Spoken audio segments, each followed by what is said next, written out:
Assalamualaikum warahmatullahi wabarakatuh. Perkenalkan, nama saya Raden Mega Juniana Tadikara dari kelas 2A. Saya di sini ingin mereview kembali materi yang telah disampaikan oleh Ibu Profesor Dr. Hajah Heni Nur Aini, SHMH, dan dibantu oleh Bapak Dr. Muhammad Rendi Aridayandi, SHMH, mengenai hukum pidana. Menjelaskan hukum pidana, saya ingin menjelaskan terlebih dahulu bahwa hukum dibagi menjadi dua, yaitu terdiri dari hukum publik dan hukum privat. Hukum publik merupakan hukum yang mengatur perbuatan manusia dengan kepentingan umum maupun khusus.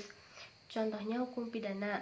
Sedangkan hukum privat merupakan hukum yang mengatur hubungan antar perseorangan. Contohnya hukum perdata. Dari penjelasan hukum publik bisa diketahui bahwa hukum pidana merupakan bagian dari hukum publik. Hukum pidana atau strafrecht merupakan hukum publik yang mengatur hubungan antara individu atau perseorangan dengan negara atau kepentingan umum. Hukum pidana dibagi menjadi dua, yaitu ada hukum pidana material dan hukum pidana formal.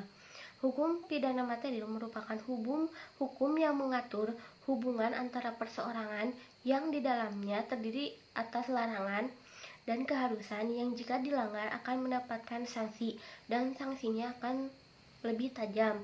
Sedangkan hukum pidana formal merupakan hak negara untuk menerapkan sanksi bagi pelanggar hukum pidana material. Hukum pidana menurut Profesor Mulyanto terbagi menjadi tiga, yaitu ada yang satu ada perbuatan pidana atau criminal act, yang kedua ada pertanggungjawaban pidana criminal liability, dan yang ketiga ada sanksi pidana atau criminal procedure. Mungkin cukup sekian materi yang bisa saya sampaikan mengenai hukum pidana. Semoga penjelasan ini bisa bermanfaat bagi kita semua.